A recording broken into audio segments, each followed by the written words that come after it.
On June 23, 1944, in the mid-Atlantic Ocean, roughly 870 nautical miles west of the Cape Verde Islands, Commander Uno Kameo stood inside the confined control room of I-52. This was a colossal Japanese cargo submarine laden with 2 tons of gold, 120 tons of tin, and invaluable war materials destined for German-occupied France. Gazing through his periscope, he saw the German U-530 disappear into the gloom after delivering radar equipment and 2 technicians. The rendezvous had been executed flawlessly. Soon, his submarine would break the surface for its night run towards Europe, traveling at 15 knots under skies devoid of stars. Everything seemed absolutely perfect. In less than 3 hours, Commander Kameo and his 94 crewmen would be dead, casualties of a technology they did not know existed. The sounds of their submarine being torn apart would be captured on wire spools by American aircraft circling far above, listening with devices floating on the ocean's surface. These sonobuoys, dropped from an Avenger torpedo bomber, would relay the death throes of I-52 to operators miles overhead, signifying not merely the destruction of a single submarine, but the psychological shattering of Japanese naval confidence. The ocean, which was once Japan's path to empire, had transformed into an American surveillance network where nothing could remain hidden. The mathematics of this technological imbalance were already being documented across the Pacific through statistics that would demolish every belief Japanese submariners held about their own abilities, their strategic purpose, and their very odds of survival. Between the years 1941 and 1945, American submarines would send 1,314 Japanese ships to the bottom, totaling 5.3 million tons, which represented 56% of all Japanese merchant marine losses.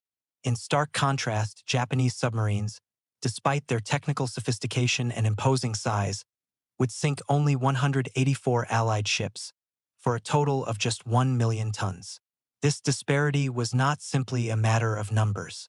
It illustrated a foundational difference in how the two nations conceived of undersea warfare, industrial capacity, and technological advancement. While Japan was constructing the world's largest submarines, vessels capable of launching aircraft and circumnavigating the planet, America was building sonar systems that could detect their approach from miles away. While Japanese engineers were crafting magnificent vessels, American factories were churning out sonobuoys, FM sonar, acoustic torpedoes, and radar systems at a pace faster than Japan could even begin to devise countermeasures. This transformation would not start with one singular, dramatic event, but through thousands of individual encounters where Japanese submariners came to the slow realization they were being pursued by forces they could not see, monitored by technologies they failed to comprehend, and methodically destroyed by an industrial machine of an almost unimaginable scale.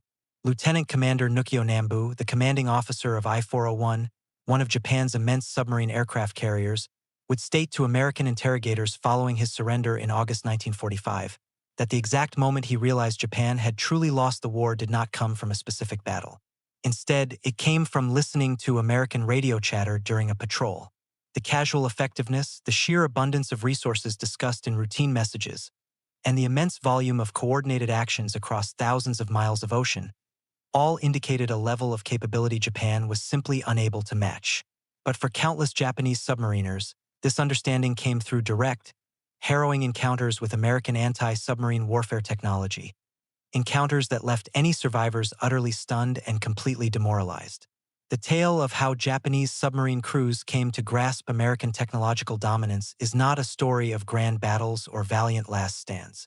It is a story of cumulative discovery, of a gradual dawning, of a technological shock so deep that it turned confident warriors into men who were certain their cause was lost long before their government officially conceded defeat. The Japanese submarine force that entered the Second World War in December of 1941 was among the world's most formidable. Japan had at its disposal approximately 70 ocean-going submarines, many of which were of a revolutionary design. The I-400 class submarines, which remained the largest in the world until nuclear-powered vessels emerged in the 1960s, were 400 feet long and displaced 5,900 tons when submerged. They were able to carry 3 Aichi M6A1 Siren floatplane bombers inside a watertight hangar, launch them using a catapult, and in theory, attack targets as distant as New York City or the Panama Canal. Every I-400 class submarine was equipped with enough fuel to circle the globe 1.5 times without needing to refuel, covering 37,500 nautical miles at 14 knots. The engineering behind them was breathtaking. These submarines included special trim systems for loitering while submerged, degaussing cables to guard against magnetic mines, air, search radar, and anechoic coatings meant to absorb sonar pulses. Smaller Japanese submarines were no less impressive. The Type C cargo submarines, such as I-52, could journey 21,000 nautical miles, transporting crucial strategic materials between Japan and her allies. Fast attack submarines roamed the Pacific, armed with long-range torpedoes and remarkable underwater capabilities. Japanese submariners underwent extensive training, honed their skills in stealth operations, and had an intimate knowledge of their boats. Many of them possessed years of experience. Commander Tatsunosuke Ariazumi, who would take charge of submarine operations later in the war, was regarded as one of Japan's most brilliant underwater tacticians. His crews were disciplined, highly skilled, and self-assured. They had every reason for this confidence. In the initial months of the war, Japanese submarines took part with great success in the Pearl Harbor operation, conducted reconnaissance of American positions, provided support for fleet operations, and hunted down Allied warships. The doctrine placed a strong emphasis on fleet support, which meant protecting Japanese naval assets, performing reconnaissance, and striking high-value military targets. Unlike American submarines, which would concentrate on commerce raiding, Japanese submarines were held in reserve primarily for tactical missions against enemy warships. This strategic choice would turn out to be catastrophic. While Japanese submarines were busy hunting for American aircraft carriers, American submarines were methodically annihilating the merchant fleet that sustained Japan's war economy. More critically, this tactical concentration meant that Japanese submariners encountered American anti-submarine warfare systems mainly in the most perilous situations, precisely when American naval forces were at their highest state of alert and most heavily defended. The first encounters with sonobuoys happened in 1944, after American industry had brought the technology to perfection. Sonobuoys were deceptively simple gadgets, just small, battery-powered sonar units that could be dropped from an aircraft to float on the ocean surface, listening for submarine noises and sending them via radio to the aircraft overhead. Originally developed by the British in 1944 with the codename High-T, they were rapidly adopted and enhanced by American forces. The effect was nothing short of revolutionary. Before this, an aircraft hunting a submarine needed to either maintain visual contact or depend on radar, which was only effective when the submarine was on the surface.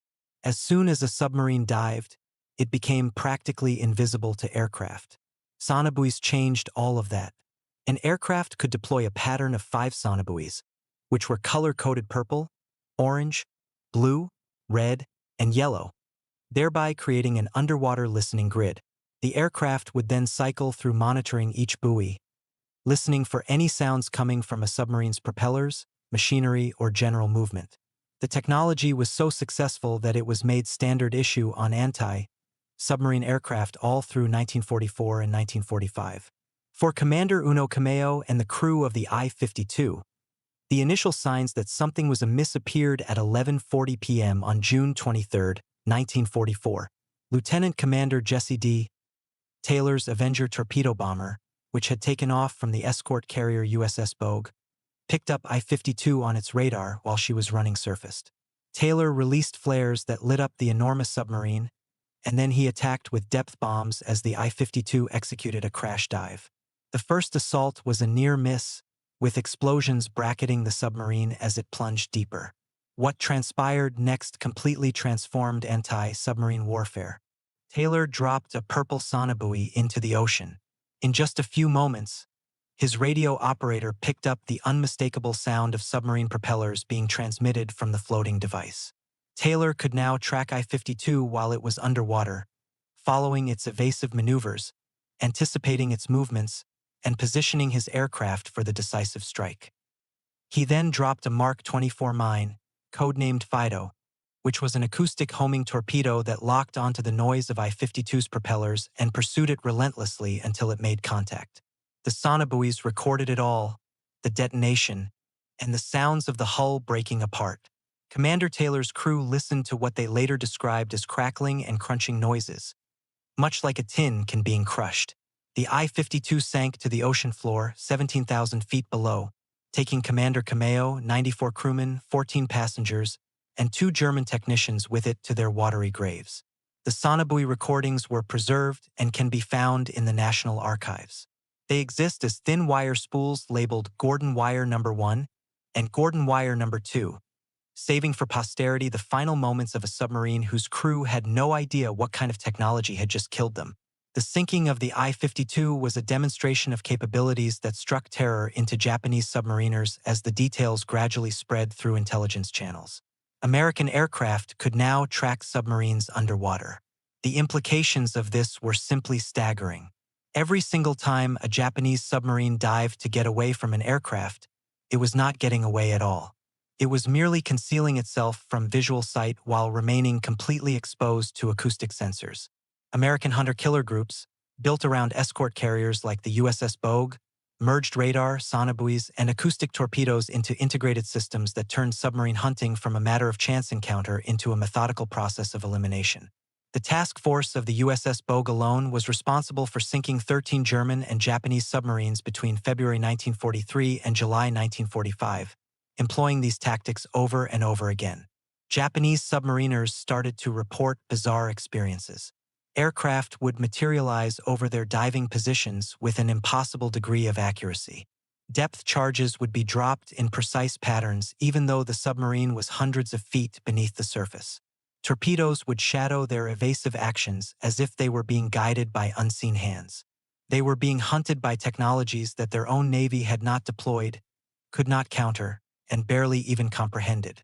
The psychological toll was further amplified by Operation Barney in June 1945, when 9 American submarines outfitted with FM sonar managed to breach the Sea of Japan by navigating through heavily mined straits that Japanese strategists had deemed impassable. The Sea of Japan was meant to be Japan's secure sanctuary, defended by 4 lines of underwater mines in the Tsushima Strait. Japanese merchant vessels moved there with confidence, under the assumption that submarines were incapable of navigating through the minefields. FM sonar, which was developed for the specific purpose of detecting underwater obstacles, would emit a characteristic chime whenever it detected mines, a sound that American submariners nicknamed Hell's Bells. This technology enabled submarines to create maps of entire minefield layouts, pinpoint safe routes, and maneuver through barriers that Japanese engineers believed would halt any underwater approach. On June 4, 1945, the initial group of 3 submarines, Sea Dog, Crevalle, and Spadefish, submerged and entered the Tsushima Strait, their FM sonar systems painting images of the minefield on electronic displays. The Hell's Bells chimed without pause as they wove their way between mines that were sometimes only 50 yards apart. After spending 20 hours underwater, all 3 submarines surfaced safely inside the Sea of Japan. 2 additional groups followed suit, and within a matter of days, 9 American submarines were operating without restriction in waters that Japan had thought were completely secure. The results of the hunt were spectacular.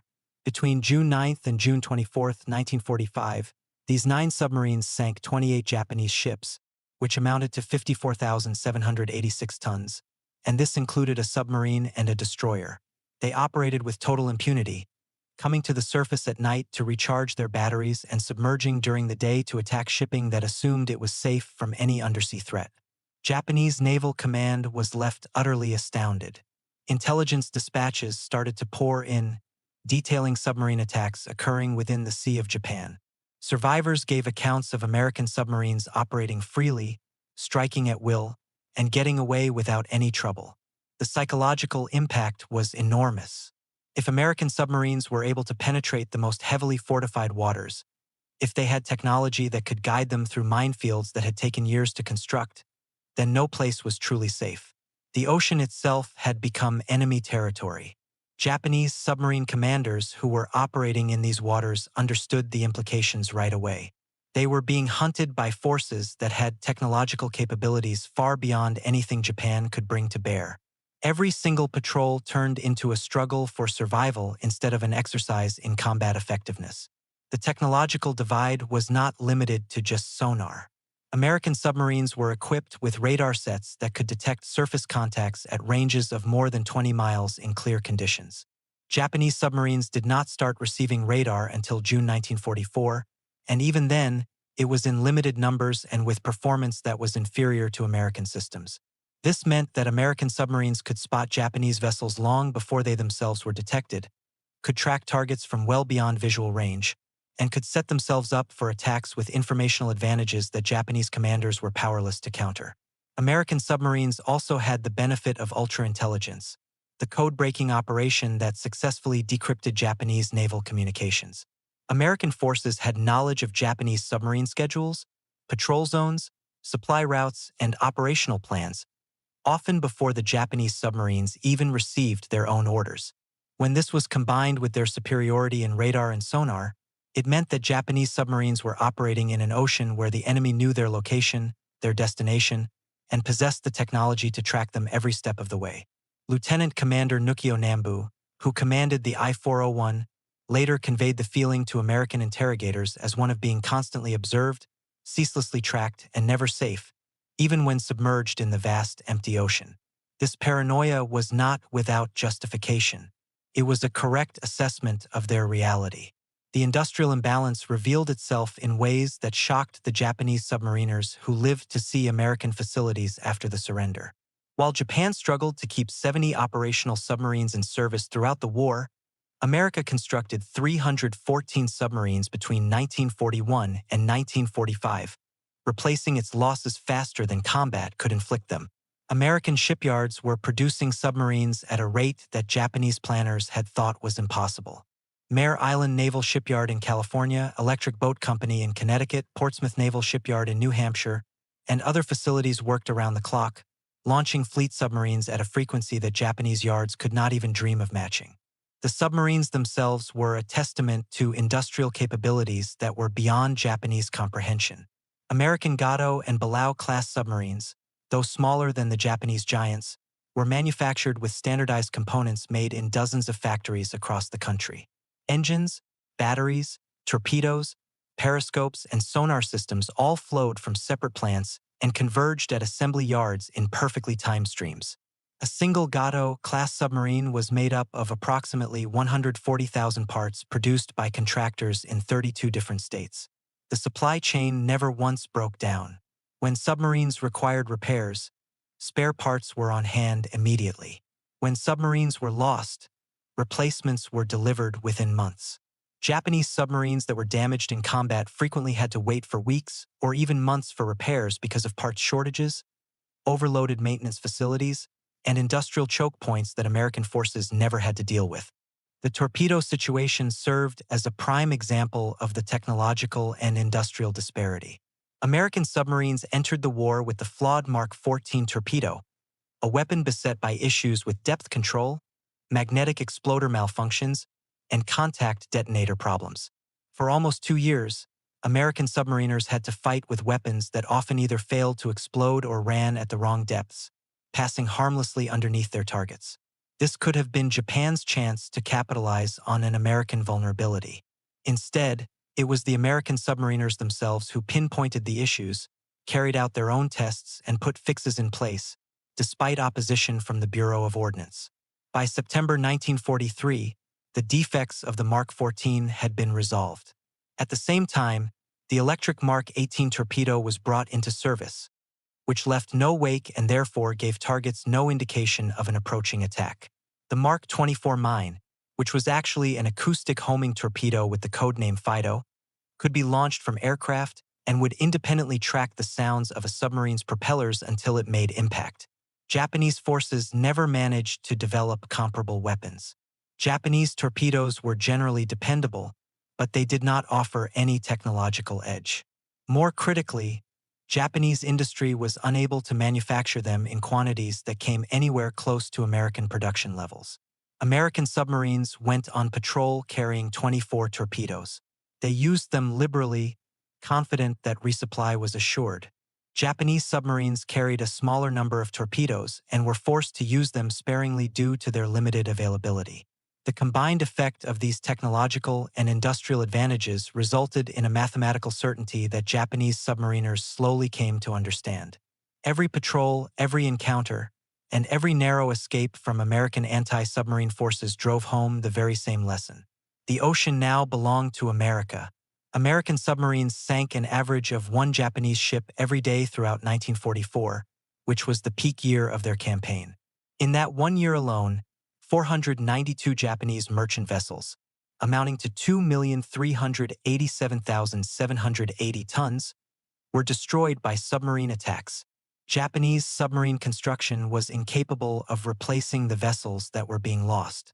The capacity of the Japanese merchant marine, which was at approximately 6 million tons in 1941, had plummeted to 2 million tons by August 1945, with a mere 320,000 tons of that being in a condition to carry cargo. The annihilation of Japanese shipping was not just a military issue. It represented the methodical strangulation of Japan's war economy. Rice from Southeast Asia could not get to Japanese cities. Oil from the Dutch East Indies could not reach Japanese refineries. Rubber, tin, tungsten, and all the other materials Japan required to keep fighting were stuck in overseas territories, while American submarines patrolled the sea lanes. By 1945, American submarines were finding it hard to locate targets that were large enough to warrant the use of a torpedo. The Japanese merchant marine had been all but wiped out. The few ships that were left hugged the coastlines, used narrow channels where submarine operations were hazardous, or simply remained in port, unwilling to take the risk of the journey.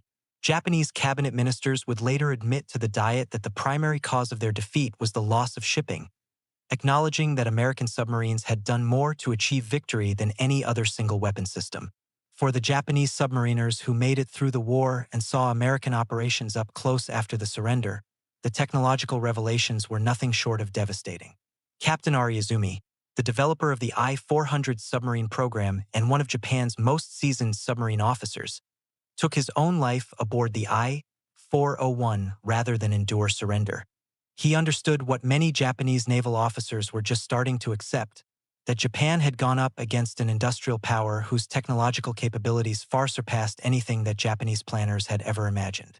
When the I-400 and I-401, the enormous submarine aircraft carriers, surrendered in August 1945, the American sailors who came aboard them were taken aback by their sheer size. These submarines were longer than American destroyers, displaced more tonnage than anything in the American submarine fleet, and had capabilities that seemed to be from the future. And yet, they had achieved absolutely nothing in an operational sense. Neither submarine ever fired a shot in anger. The planned assault on Ulithi Atoll was called off when the hostilities came to an end.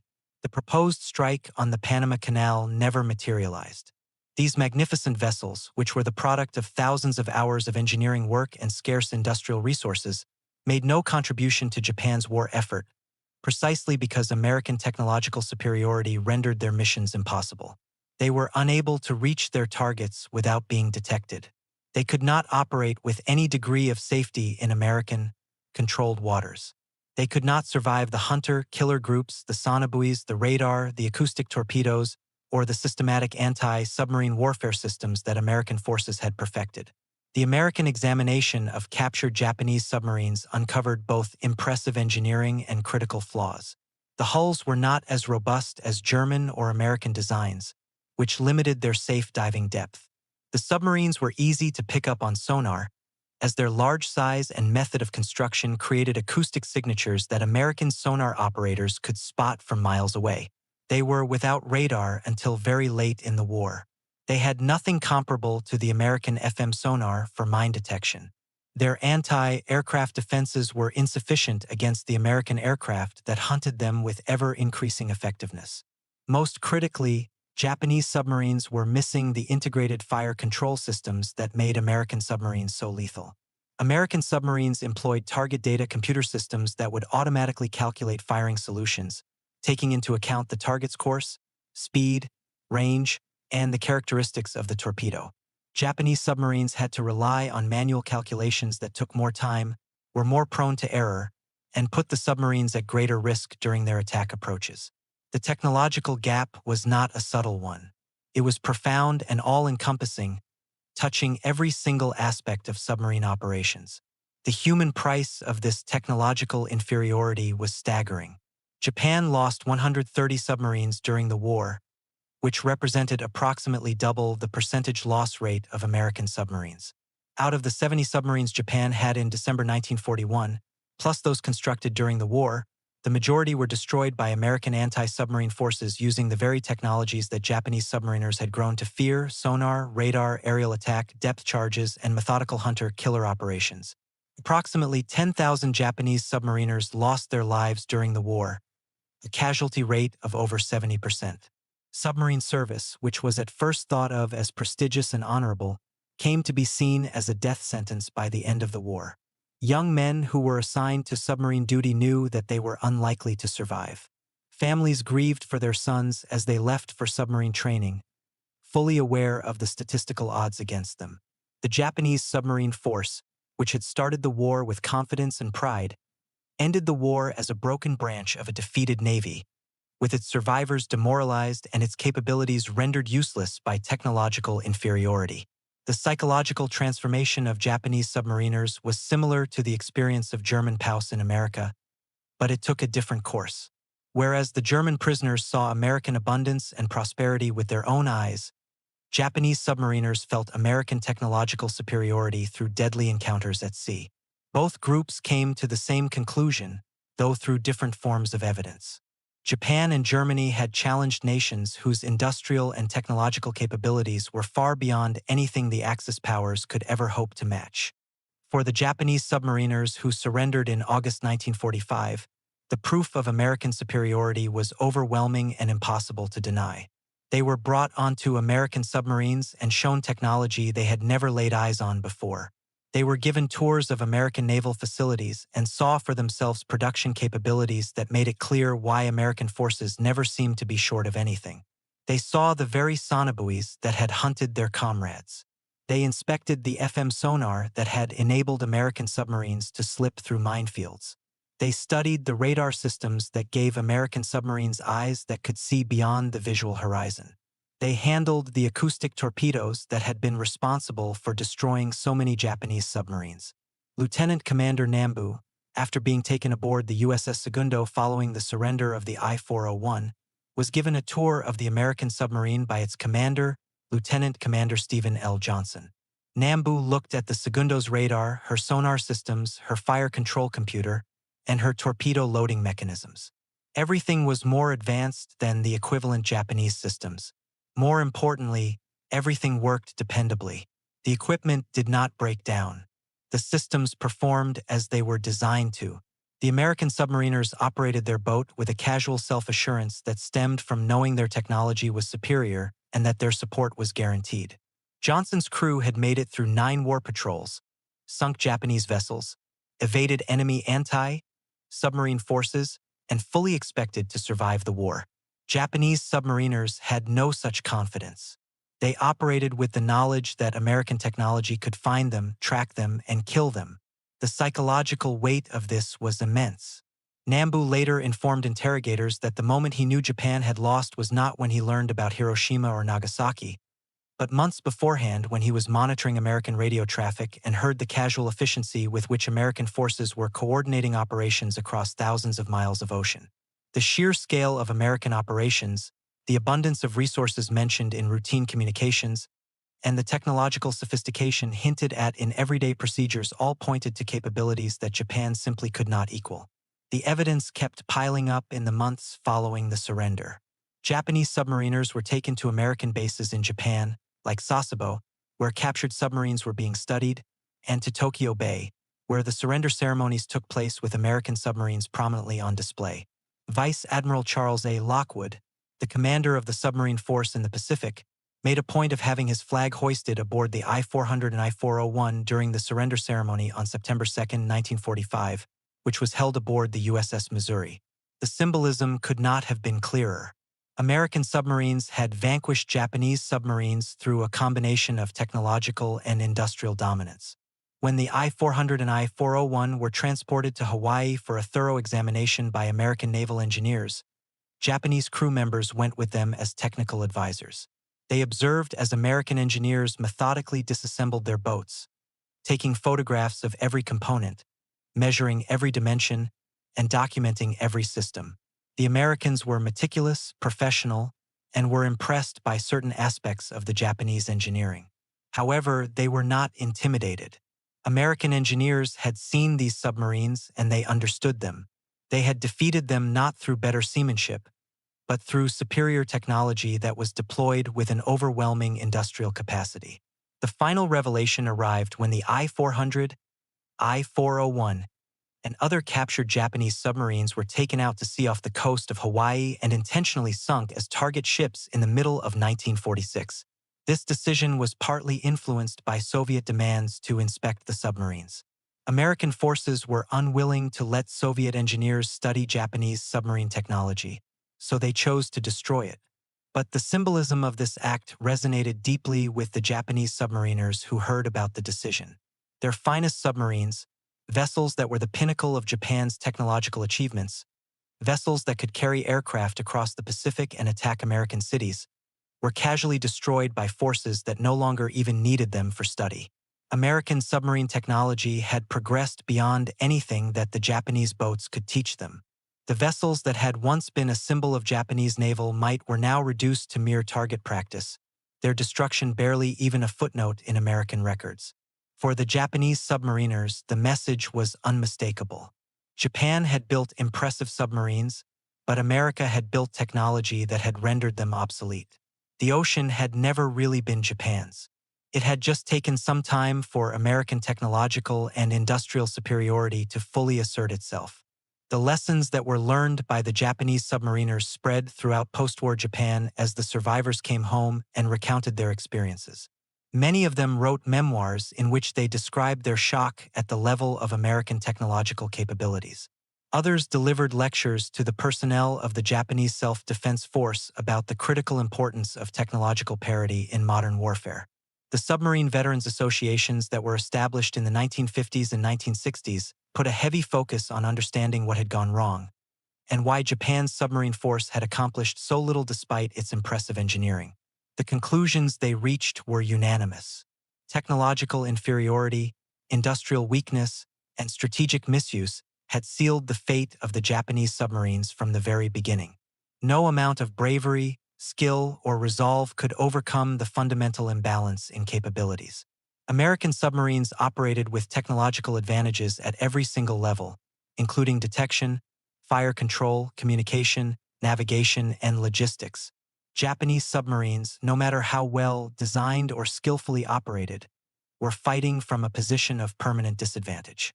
The submariners who learned this lesson took it with them into Japan's post-war reconstruction, where it influenced industrial policy, technological development, and military planning for decades to come. The economic miracle that reshaped Japan in the 1950s and 1960s was, in part, informed by the lessons that had been learned during the war. Japanese industry concentrated on technological excellence, quality control, and achieving a competitive advantage, rather than on size or grandeur.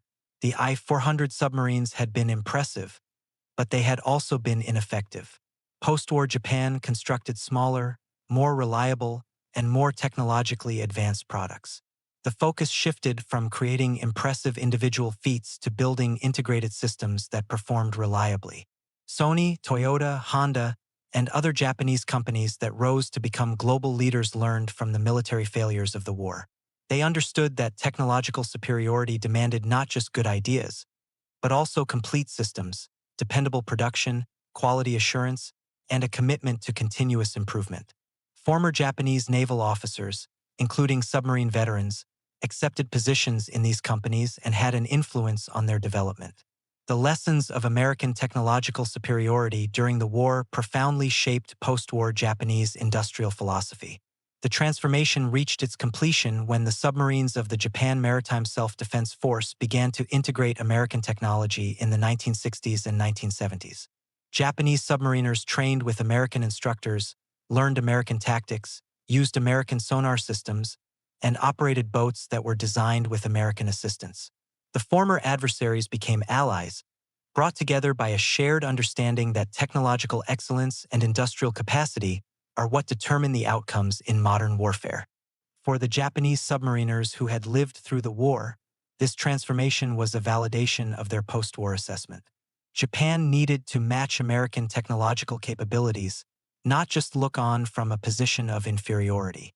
By the 1980s, Japan's submarines were counted among the world's best, incorporating the lessons that had been learned through a painful defeat. The circle was now complete. The submariners who had once been hunted by American sonar were now building submarines that used equivalent technology, having learned through defeat what victory had taught their former enemies. The recordings of the I-52's destruction, preserved on wire spools in American archives, stand as a testament to a technological revolution in warfare. Modern analysis of those recordings by the Johns Hopkins University Applied Physics Laboratory has confirmed that acoustic homing torpedoes, guided by sounds transmitted through sonobuoys, were what conclusively destroyed the I-52. The technology that killed Commander Kameo and his crew in June 1944 represented capabilities that Japan never managed to match at any point during the war. Those same capabilities, refined and improved, have now become standard in modern navies all over the world. Sonar, radar, and acoustic torpedoes all evolved from the technologies that shocked Japanese submariners in 1944 and 1945. The story of Japanese submarine crews realizing the ocean was no longer theirs is, in the end, a story about technological change in warfare. Superior technology, deployed with industrial capacity, triumphed over courage, skill, and determination. Japanese submariners were not cowards. They were not incompetent. They were operating with inadequate technology against forces that possessed decisive advantages. Their psychological journey from confidence to the recognition of defeat was similar to the experience of German POWs in America, although the context was different. Both groups came up against American capabilities they could not explain, could not counter, and in the end could not deny. Both groups went back to their home countries carrying lessons about technological and industrial competition that shaped their post-war development. Both groups influenced Reconstruction by stressing the importance of matching American capabilities rather than just admiring or resenting them. The ocean that Japanese submariners once roamed with confidence became an American domain through technology and industry. Sonobuoys floating on the surface transmitted sounds from the depths. Radar swept the horizon far beyond visual range. Acoustic torpedoes hunted submarines on their own. Hunter-killer groups coordinated aircraft and surface vessels into integrated systems that eliminated submarines systematically. The transformation was complete by mid-1945, leaving Japanese submarines with no place to hide, no safe harbor, and no hope of survival. When the 9 American submarines of Operation Barney surfaced from the Sea of Japan through the La Parao Strait in late June 1945, after having sunk 28 Japanese ships in supposedly impregnable waters, the psychological defeat of Japanese naval forces was total. If American submarines could get into the most heavily defended waters by using technology to navigate through minefields, then Japanese naval supremacy was over. The ocean belonged to those who controlled the technology. Japanese submariners understood this lesson in a visceral way. They had been hunted, tracked, and killed by technologies they couldn't see and couldn't counter. Those who survived carried the knowledge that Japan's defeat was a certainty once American industrial and technological superiority fully came to bear. The ocean was never truly Japan's. It had only taken time for reality to assert itself.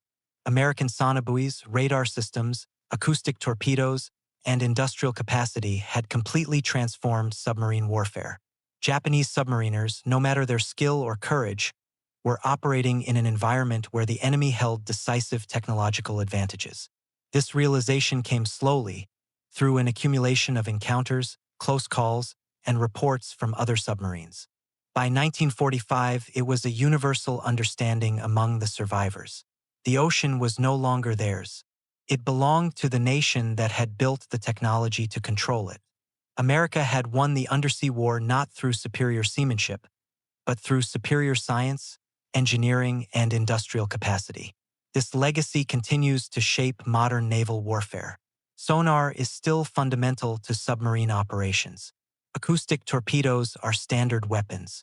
Sonobuoys, vastly improved from their 1944 versions, patrol oceans worldwide, dropped from aircraft and ships, The technological revolution that shocked Japanese submariners in 1944 continues to evolve, with modern submarines using capabilities that would astound both American and Japanese forces from World War II. But the fundamental lesson has not changed. Technological superiority, backed by industrial capacity, determines outcomes in modern warfare. Japanese submariners learned this lesson through defeat. They carried it into their post-war reconstruction. They influenced Japanese industrial development and military planning for generations. The submarines that once represented Japanese naval power now either sit as museum pieces or lie on ocean floors, monuments to engineering skill that was rendered obsolete by superior technology. The crews who operated them learned lessons that shaped nations, lessons about the importance of technological competition in determining which nations thrive and which ones fail. The story of Japanese submarine crews intercepting American sonobuoys and realizing the ocean was no longer their stands as a testament to technological change in warfare. From confidence to the recognition of defeat, from presumed superiority to the acknowledgement of inferiority, the journey transformed not just individuals but also influenced nations. The ocean changed hands, not through surface battles, but through invisible technologies floating on the waves, listening beneath them, and transmitting data to forces that hunted with scientific precision. Commander Uno Kameo and the thousands of Japanese submariners who died during the war were defeated by an industrial and technological system they couldn't comprehend until it was too late. Those who survived carried a knowledge that shaped post-war Japan and influenced global naval development for decades. The ocean belonged to those who controlled the technology to master it. That lesson, learned so painfully by Japanese submariners between 1941 and 1945, remains relevant in modern naval warfare and technological competition today.